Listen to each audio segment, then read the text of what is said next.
Voilà, donc on a bootstrappé ces 3 business units que sont l'acquisition, la rénovation et la gestion. Donc aujourd'hui, on est capable d'offrir un service intégré aux particuliers qui souhaitent investir dans la pierre, et notamment dans l'ancien, pas dans le Pinel. C'est pas un projet auquel on croit beaucoup, le Pinel. On croit vraiment dans l'ancien, dans le LMNP, et donc on fait tout pour le client, de l'acquisition à la location, en passant par la rénovation et l'ameublement.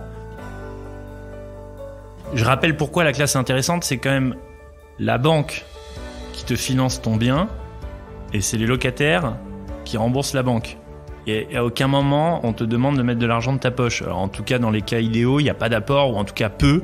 Au pire, les frais de notaire. Et si ton truc est bien ficelé, t'as pas d'effort d'épargne à mettre tous les mois. Donc du coup, va trouver une classe d'actifs où tu peux acheter un actif à 300 000 euros sans sortir un centime de ta poche, qui s'auto-rembourse.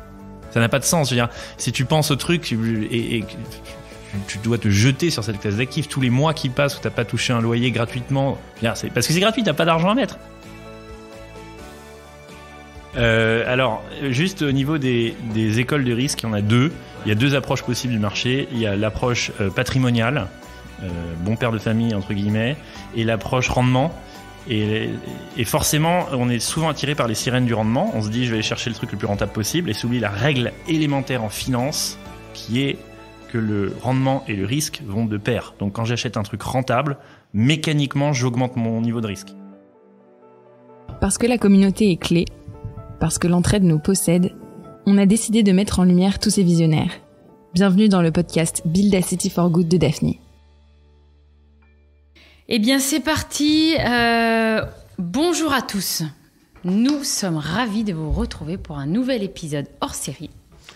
Et hors série, ce sont donc, vous rappelez-vous, pour les auditeurs qui nous écoutent depuis longtemps, ce sont donc les épisodes de ceux pour qui nous nous levons chaque matin, nos entrepreneurs. Ça fait un peu genre, ils nous appartiennent, mais c'est important, tu vois, c'est les nôtres. Ils font partie de notre portefeuille. Et aujourd'hui, on reçoit celui qui fait l'actu du jour, et c'est Thierry Vignal, le cofondateur de Mastéos, qui est sur le plateau avec nous. Salut Thierry. Salut Aurélie. Mastéos qui vient tout juste d'annoncer une levée de fonds record dans le secteur d'activité qui est la PropTech de 15 millions d'euros. Si je me trompe pas, Thierry. Au centime près. Au centime près. Aux côtés de Daphne, bien entendu, mais aussi de grands business angels de renom. Donc bravo Thierry à toi et ton équipe et ton cofondateur aussi Maxime qu'on salue. Oui. Voilà, on peut jamais vous inviter tous ensemble, mais voilà, on vous félicite tous les deux avec ton équipe.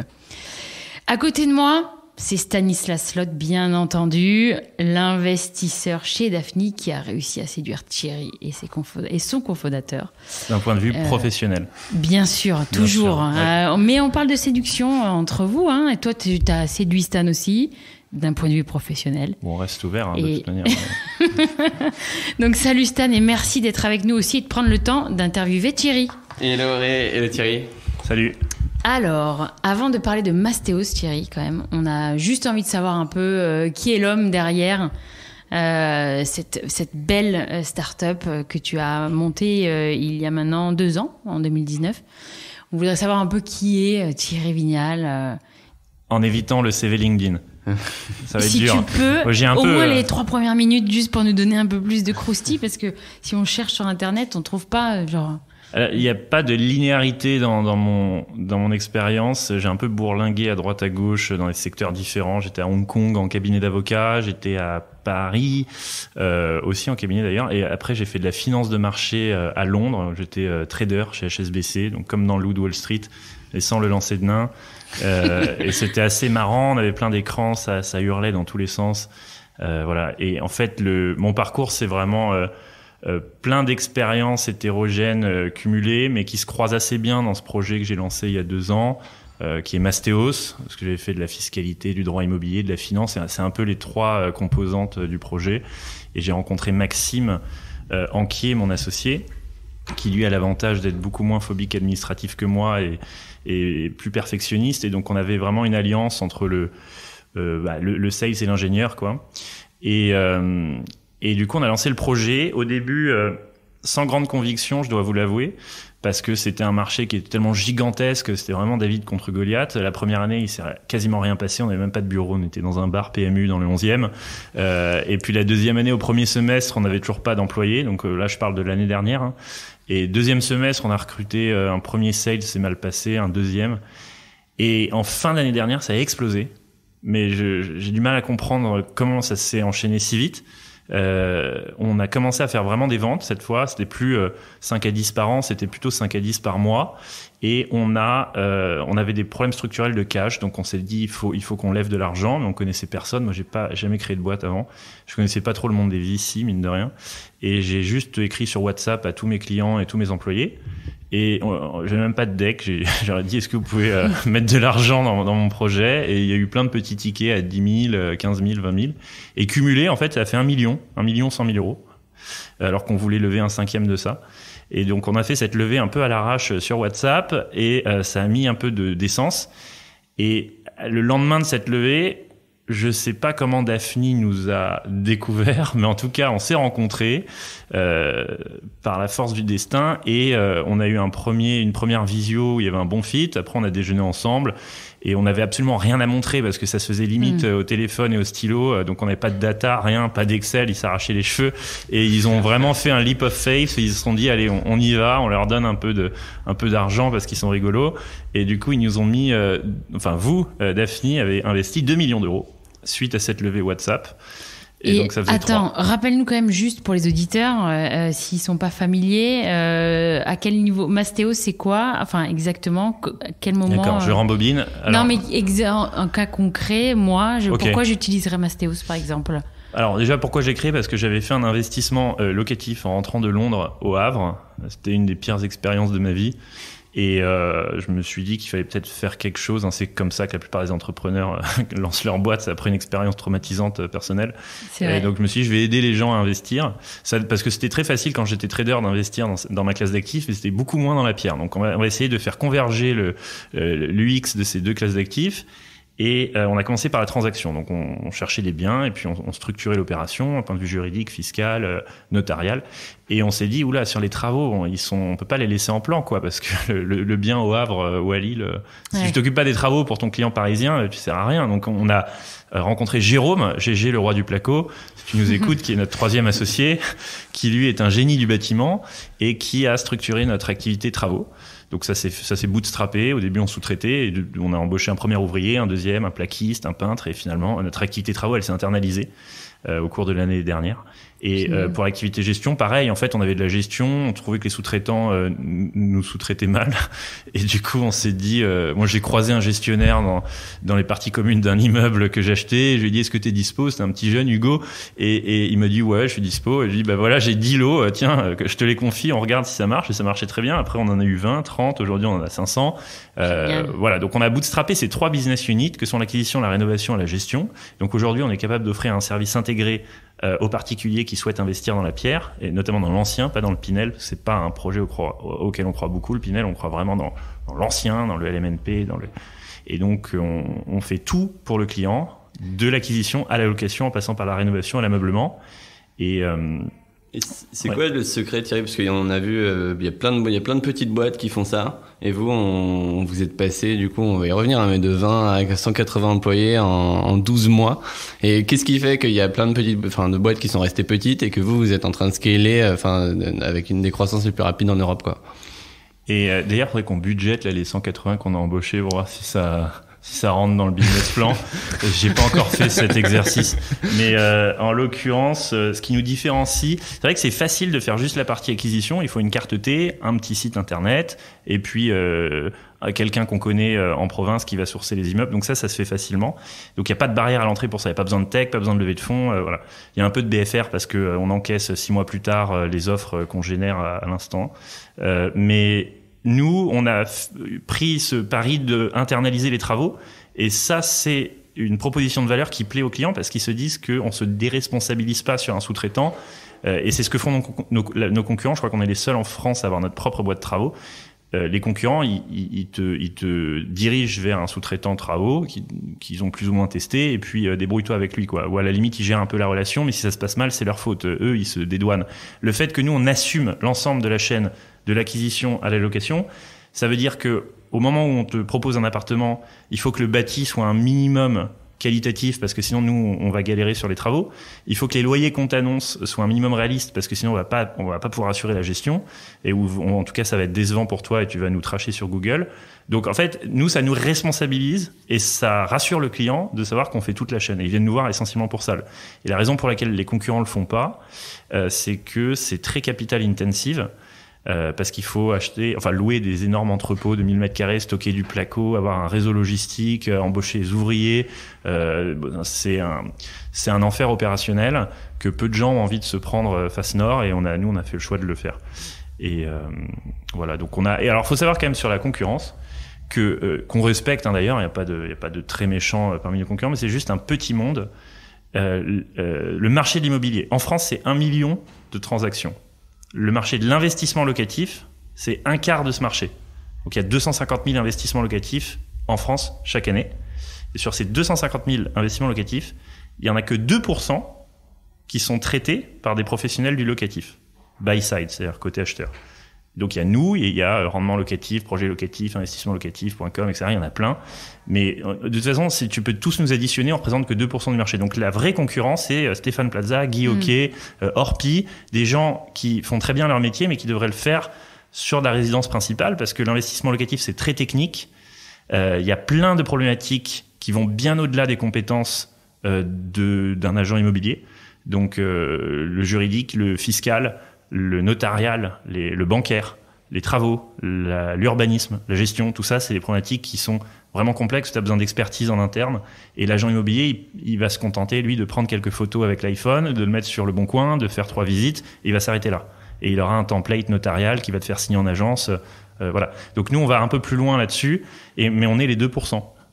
On se bat contre 98% du marché qui, selon nous, n'a pas de pertinence à être sur le marché de l'investissement locatif. Si vous nous écoutez.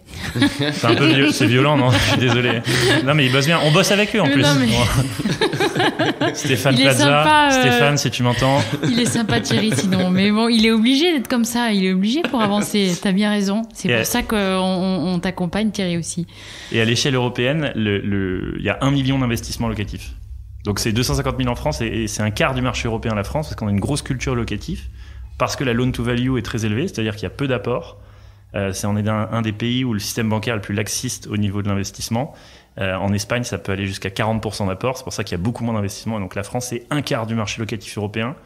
Et le marché locatif européen, c'est 1 million de transactions et 40 milliards de chiffre d'affaires sur notre créneau, versus 10 en France. Donc c'est ça notre objectif, c'est l'Europe. L'Europe.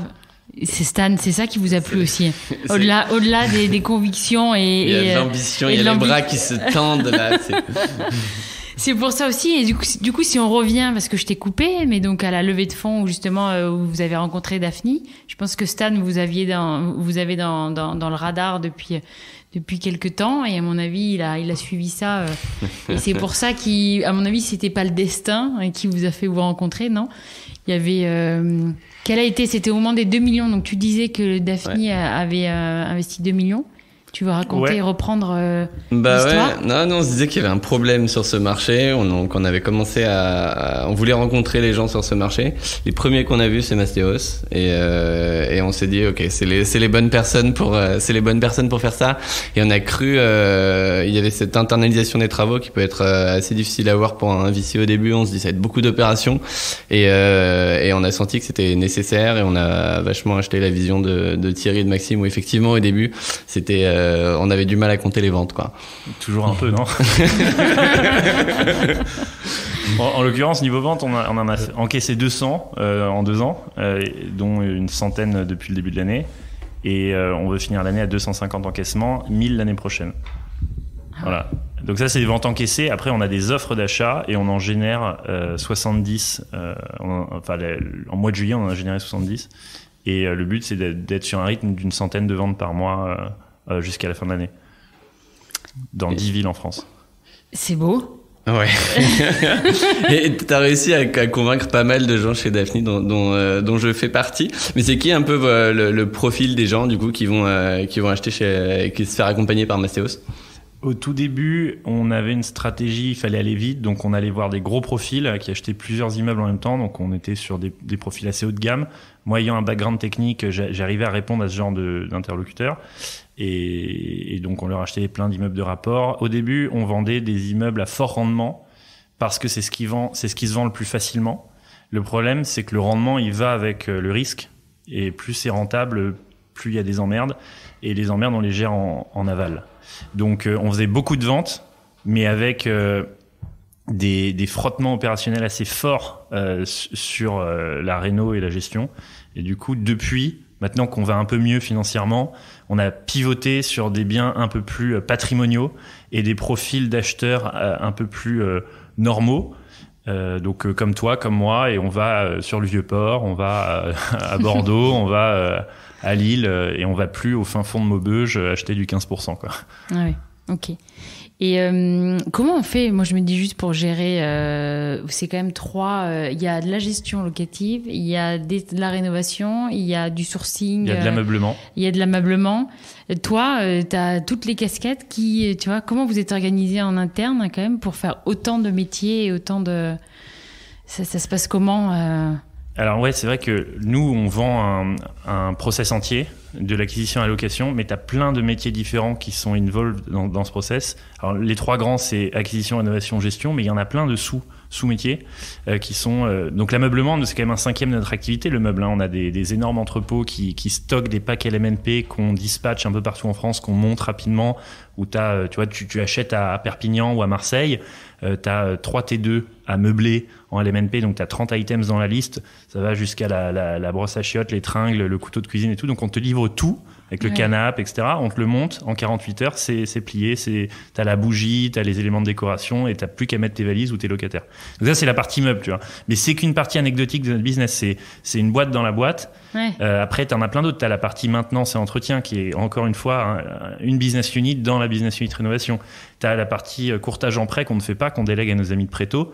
Mais qu'on aurait pu avoir vocation à faire. La partie comptabilité locative, on peut la faire aussi en bout de chaîne, et c'est d'ailleurs ce qu'attendent les clients. Voilà, il y a 1001 métiers qu'on peut faire. Et comment on les fait? Toi, enfin, les fondeurs, il y a comment vous... Tu peux pas avoir toutes les casquettes, Bah alors, le grand jeu, c'est de mettre alors, je trouve pas le mot. Voilà. Le grand jeu, c'est de mettre du liant sur toute cette business unit pour que ça soit un service intégré, que t'aies pas l'impression qu'il y a une cassure quand tu passes d'une BU à une autre.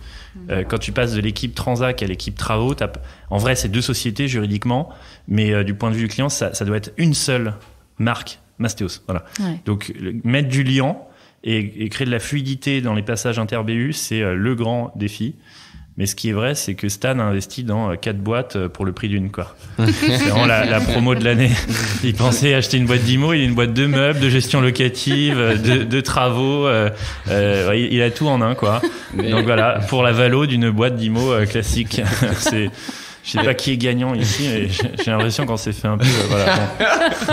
Non, mais très sérieusement, c'est un des trucs qui nous a un peu conquis aussi, c'est que vous êtes en train de créer une sorte de classe d'actifs où l'IMO, c'est un truc hyper rentable avec le levier bancaire, mais qui est un enfer à gérer. Et vous, ce que vous êtes en train de faire, c'est de garder ce rendement qui est quand même hyper sympathique et qui a pas tellement d'équivalent, et d'en faire une classe d'actifs nettement plus simple à gérer, quoi. Et enfin, ouais. Nous, c'est la proposition de valeur qui nous a fait quoi.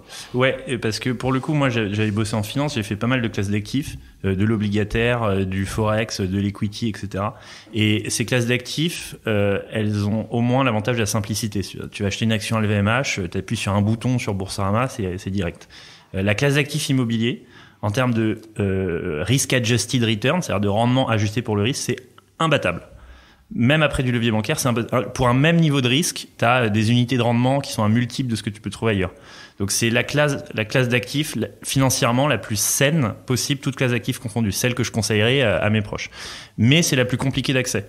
Donc nous, on veut faire converger la facilité d'accès des actions en bourse avec celle de l'immobilier. Ça doit être aussi simple de faire l'un que l'autre. Il y a une sous-classe immobilière qui est le Pinel.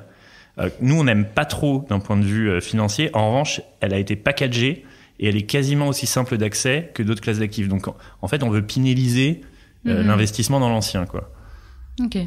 Très clair. Ah, mais c'est vrai que ça donne envie, puisque c'est ce qui fait. Non, mais ça fait peur. À chaque fois, tu te dis, non, ça me saoule, il y a trop de trucs à faire. Tu vois, tu veux pas passer le cap parce que tu dis, ça va être trop compliqué, quoi. Et vous êtes un peu la solution pour nous aider, en tout cas ceux qui peuvent investir et se lancer. Ouais. Pour y aller, en fait, passer le cap parce que vous nous aidez, vous nous accompagnez de A à Z. Ouais, et d'ailleurs, quand tu dis... Enfin, je rappelle pourquoi la classe est intéressante, c'est quand même la banque qui te finance ton bien et c'est les locataires qui remboursent la banque. Et à aucun moment, on te demande de mettre de l'argent de ta poche. Alors, en tout cas, dans les cas idéaux, il n'y a pas d'apport, ou en tout cas peu. Au pire, les frais de notaire. Et si ton truc est bien ficelé, t'as pas d'effort d'épargne à mettre tous les mois. Donc du coup, va trouver une classe d'actifs où tu peux acheter un actif à 300 000 euros sans sortir un centime de ta poche, qui s'auto-rembourse.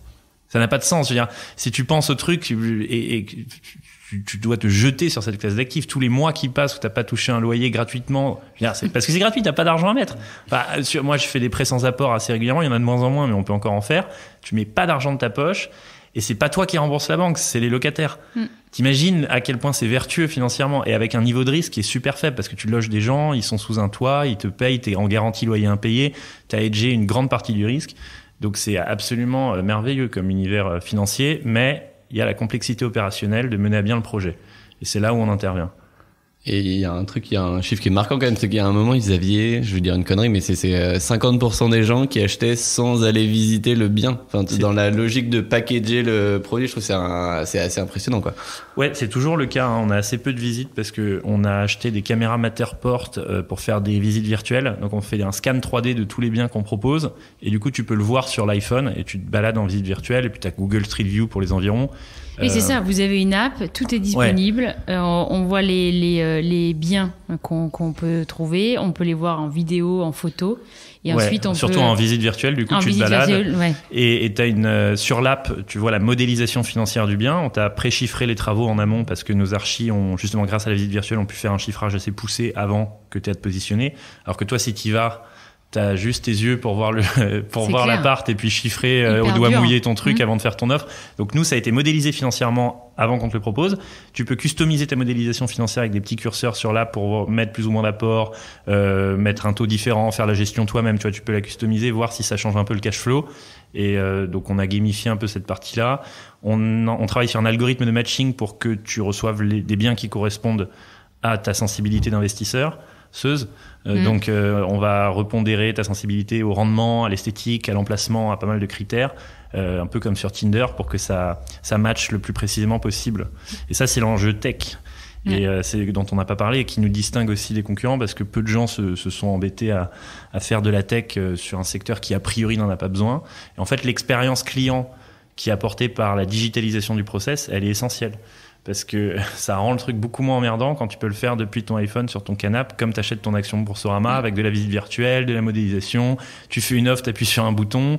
Voilà, c'est beaucoup plus simple. Ça a l'air si simple. Je pense que tous les auditeurs là, ils vont direct. Vas-y, moi aussi, je veux investir. J'y vais.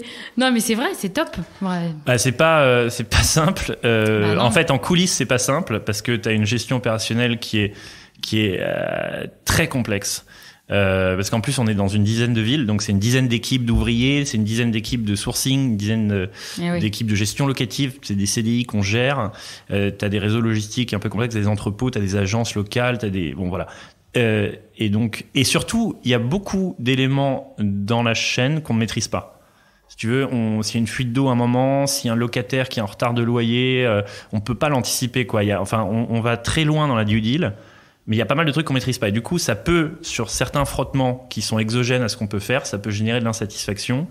Et c'est assez ingrat, mais c'est la vie. Et c'est pour ça qu'il y a peu de gens qui se mettent sur ces secteurs. C'est un secteur où ton niveau de maîtrise est assez limité, quoi. Et nous, l'enjeu, c'est vraiment de pousser ce niveau de maîtrise, de due deal. On a nos propres équipes notariales maintenant en interne pour minimiser le risque, hedger un maximum du risque avec la garantie loyer impayé de nos amis d'Uncle, par exemple, et aller encore plus loin dans la garantie du risque et dans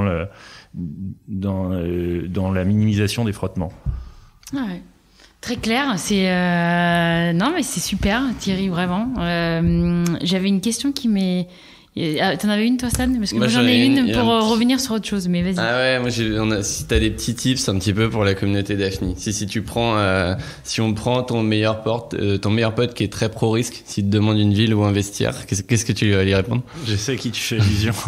Alors, juste au niveau des écoles de risque, il y en a deux. Ouais. Il y a deux approches possibles du marché. Il y a l'approche patrimoniale, bon père de famille entre guillemets, et l'approche rendement. Et forcément, on est souvent attiré par les sirènes du rendement. On se dit, je vais aller chercher le truc le plus rentable possible, et s'oublie la règle élémentaire en finance, qui est que le rendement et le risque vont de pair. Donc, quand j'achète un truc rentable, mécaniquement, j'augmente mon niveau de risque. Forcément, je serai plus rentable à Roubaix qu'à Bordeaux, mais à Roubaix, j'aurai pas les mêmes locataires qu'à Bordeaux, j'aurai pas le même track record de paiement. J'aurais pas la même qualité du bâti, etc. Donc, tous les risques takers qui veulent se lancer dans l'IMO avec des rentas pas possibles, il faut voir mon expérience perso d'investisseur. Moi, j'ai commencé au Havre. Ensuite, je suis allé acheter un petit immeuble de rapport à Roubaix, à Hénin-Beaumont, à Merville, qui est une ville un peu une ville du Nord où il y a 1000 habitants. Voilà, et j'avais un immeuble à 15%. Voilà, j'ai acheté les trucs les plus rentables possibles. Et je me suis bien cassé la gueule parce que finalement, j'avais un locataire sur 2 qui payait pas. Les garanties loyers impayés voulaient pas me garantir. J'ai eu 2 meurtres dans mes immeubles. Les locataires, ils partaient à la fin du bail avec ma cuisine. Tu sais, je leur mets une cuisine toute neuve, ils la démontent et ils partent avec. Enfin, c'est l'enfer, quoi. Cauchemar. Ouais. Et en fait, mon réel rendement, il était à 4, alors qu'il aurait dû être à 15, tu vois. Et après, je suis passé dans l'école patrimoniale et j'ai acheté sur le Vieux-Port à Marseille. Un truc, je l'ai surpayé, j'assume de l'avoir surpayé, j'ai acheté 5 ou 6 du mètre, alors que Marseille on est à 3, du port un peu plus, mais vraiment je l'ai surpayé, il était pas rentable, mais du tout, c'est-à-dire que ça génère sur le papier du 3-4%. Et en fait, je me suis débrouillé pour que ma structuration bancaire rendre le truc un peu équilibré. Donc j'ai appelé une banque qui étale bien les durées, donc j'ai emprunté sur une très longue durée. J'ai mis du différé de remboursement justement pour me constituer une trésor pour éponger le cash flow négatif futur. Il s'avère que j'ai fait un peu de Airbnb parce que Marseille l'autorise. Mais en fait, mon investissement à Marseille, déjà, il génère de la plus-value. C'est l'avantage du patrimonial, c'est qu'on peut faire de la plus-value que tu ne peux pas faire en banlieue de Roubaix, quoi qu'il arrive.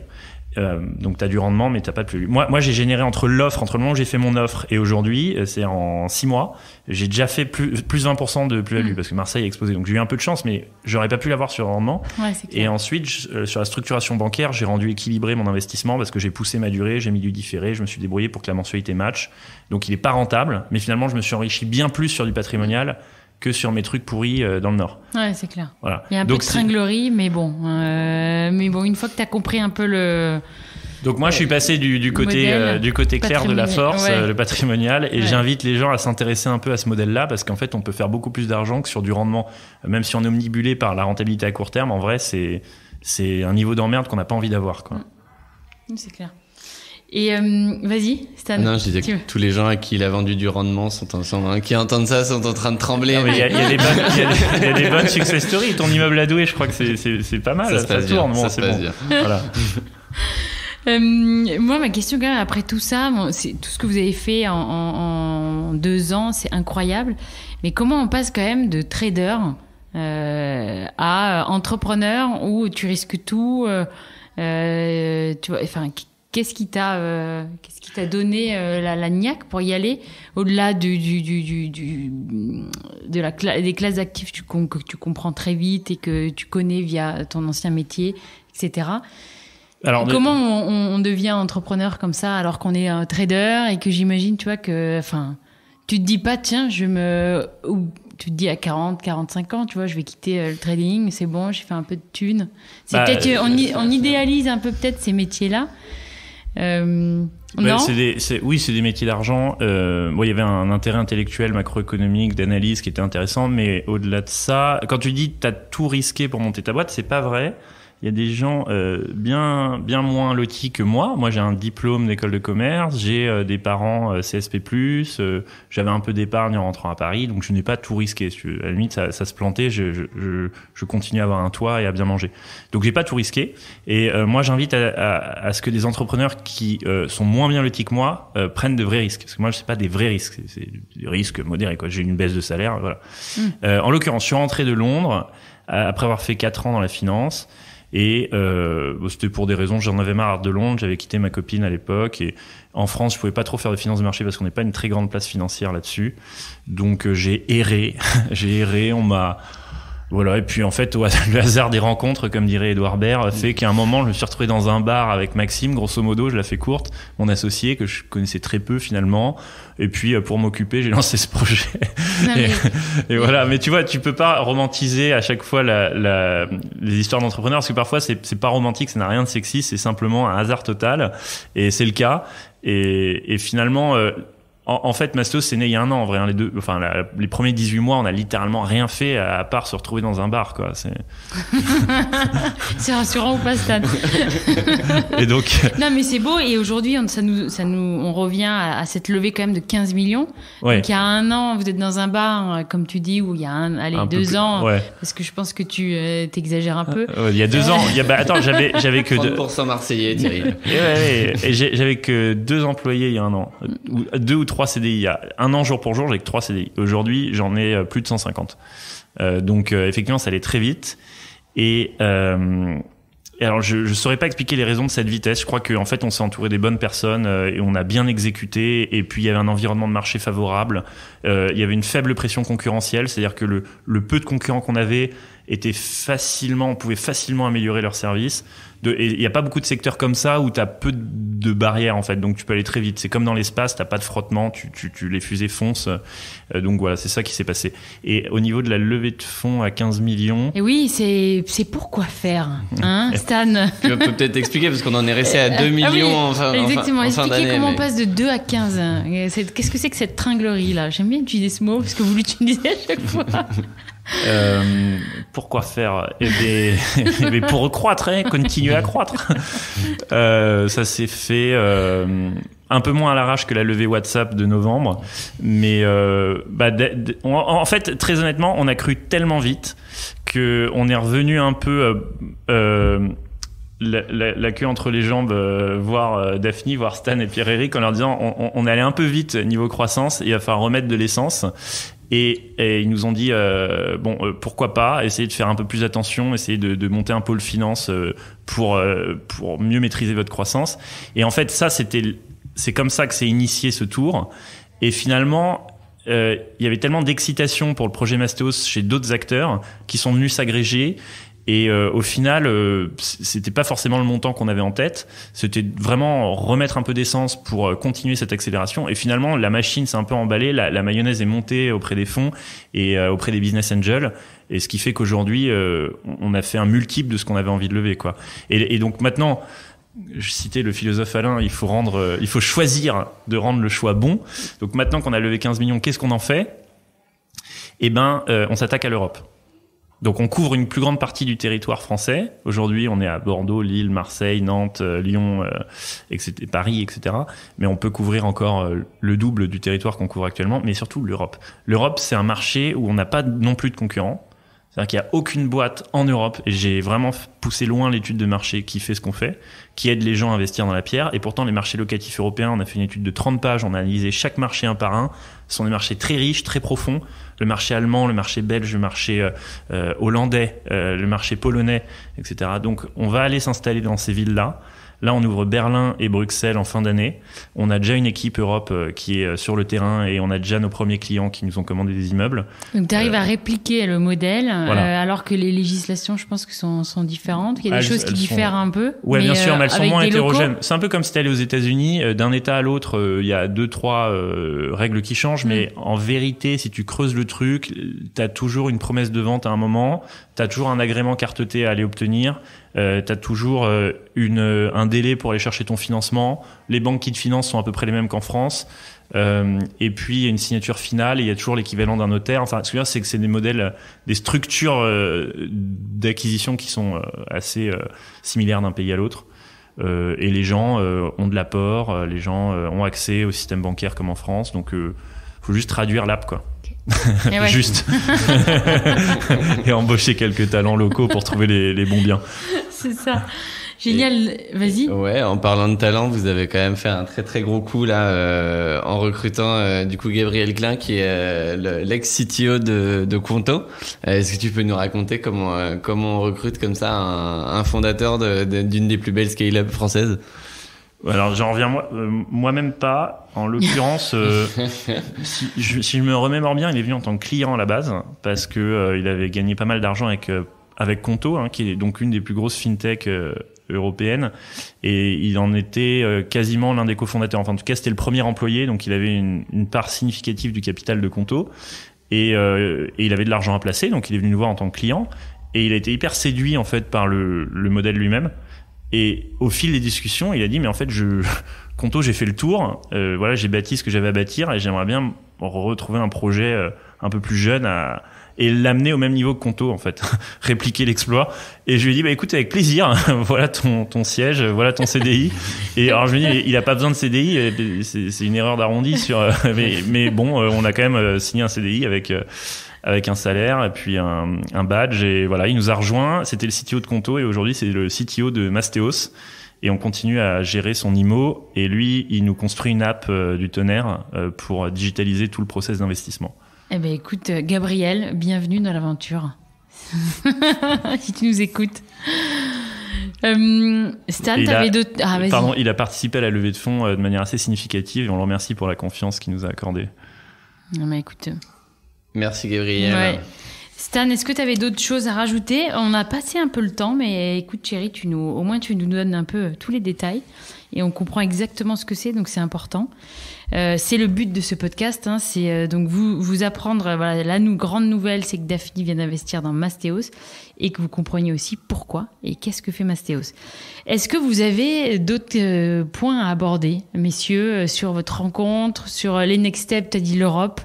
J'imagine beaucoup de recrutement. Moi, je salue quand même le courage de Daphne d'investir dans une boîte Ops et pas SaaS. C'est vrai que c'est moins intimidant d'aller sur des modèles SaaS facilement scalables, etc. Nous, on a un modèle scalable, mais scalable avec de la sueur et du sang, parce qu'il y a des Ops justement, et il y a peu de fonds sur la place qui acceptent d'aller sur ce type de business model. Donc bravo à Daphne. Et Staker, hein. Ouais. Voilà, et on aime beaucoup l'expertise et la discipline qu'ils nous apportent. C'est vrai que nous, c'est notre première entreprise avec Maxime, et eux, ils en ont vu d'autres. Ils ont vu des plantages, ils ont tout vu, donc ils nous enrichissent de leur expérience.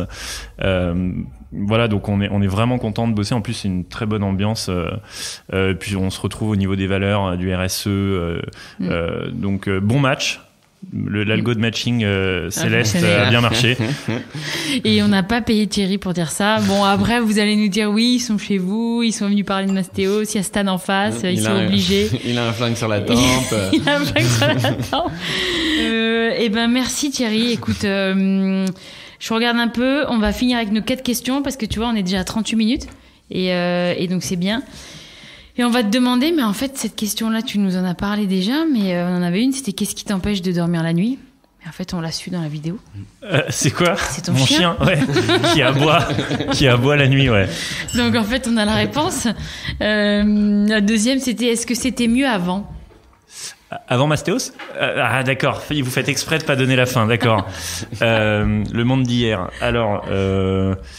Non, moi je trouve l'époque hyper excitante. Après, faut être au bon endroit dans l'époque actuelle pour en profiter. Et il y a des gens, encore une fois, qui en subissent. C'est très inégalitaire comme époque. C'est-à-dire ceux qui sont au bon endroit en profitent de manière vraiment intense, et inversement proportionnelle pour ceux qui sont moins bien lotis. Donc en l'occurrence, moi je suis du bon côté et j'adore cette époque, mais je pense pas que ce soit la plus saine que l'histoire ait connue d'un point de vue social. Donc peut-être que c'était mieux avant si je devais choisir une place. Tu vois ce que je... Ouais. Attends, ce que c'est pas... je vais le formuler de manière un peu plus élégante. Si Dieu me dit tu sais pas où tu vas atterrir dans le paysage social et tu dois choisir une époque, je choisirais pas celle-là. Je choisirais peut-être la belle époque, le début du siècle, qui avait l'air un peu plus sympa d'après Stéphane Zweig. Quand il en parle, on se dit que quelle que soit ta place, tu pouvais être épanoui. Cette transition est incroyable. Exactement, vas-y Stan. La question suivante, quel est ton livre préféré? Excellente question, et c'est dur d'en avoir qu'un. Le monde d'hier de Stefan Zweig est un très très grand livre. Attends, j'en ai peut-être des plus intéressants que ça. C'est le dernier, Le Monde d'hier. C'est pas son. C'est son dernier, il vient de sortir là. C'est pas son plus joyeux, c'est ça? Non, c'est pas son plus joyeux. En général, les livres qui m'ont le plus marqué sont rarement les plus joyeux. Hein. Si c'est un homme de Primo Levi, qu'est-ce que j'ai là, j'ai relu 1984 de George Orwell, qui est très puissant quand même. On le lit tous à l'école et on n'en sent pas l'intensité et l'actualité. Je crois que ça suffira pour le moment. Et moi, Thierry m'a fait lire Magellan, que je peux recommander à n'importe qui de Zweig. Écoute, c'est des bonnes recos. Magellan de Stefan Zweig, c'est effectivement mon livre préféré. Merci de me le rappeler. Vous élevez un peu le niveau. Un des derniers podcasts, je parlais de la biographie de Tapi, moi, sur mon livre de l'été. Il y a la biographie de Paris Hilton qui est pas mal aussi. Il est grand temps que j'aille faire un tour dans la bibliothèque de Thierry pour me rappeler un peu des bons classiques ou des gens qui ont marqué en tout cas. Mais bon, elle était très bien aussi la biographie de Tapi, je vous le dis. Ok. Donc, doute pas. Et la dernière question, Thierry, est-ce que tu peux nous dire un petit mot pour la fin? Oui, le mot bus. C'est-à-dire? Un petit mot. Mais non, mais on est censé rebondir, Je crois que ce sera le mot de la fin, ouais. Le bus scolaire, le bus. C'est un petit mot, le mot bus. Un petit mot. Ah merde, non mais je pensais que tu l'avais oré, je suis désolé. Je suis trop passée pour une blonde, Thierry, là. Tu veux la refaire? Non, on va pas la refaire, je vais l'assumer. Parce que franchement, je sais pas, je voulais que tu nous remercies. Je pensais pas à la longueur du mot. Oh là là, bon ben voilà, vous avez vu, il est aussi très drôle, Thierry, au-delà d'être brillant et de monter une boîte qui cartonne, qui s'appelle Mastéos. On sait que vous êtes déjà tous sur le site, vous êtes tous en train de télécharger l'app, on le sait, et puis voilà, n'hésitez pas à le contacter. Enfin, si besoin, s'il y a des questions, il y a une grosse équipe derrière. Si vous voulez travailler pour Mastéos, si vous pouvez amener des compétences, des choses à Mastéos, n'hésitez pas. Il y a Stan aussi qui est dispo chez Daphne. Si vous voulez parler de ce sujet, voilà. Donc, et si vous avez aimé Mastéos, surtout, partagez cet épisode à vos potes qui veulent aussi investir. Voilà, nous, on n'a pas d'enjeu de sponsoring, mais on a des enjeux. On veut aider nos fondateurs. Nos fondateurs, je l'ai encore dit. Peut-être que vous aimez pas quand on dit ça, non? Si. Tu nous possèdes. Ouais. You own us. Mais c'est même pas dans ce sens-là. Mais en tout cas, merci Thierry encore d'être venu. Merci beaucoup. Merci de me remercier.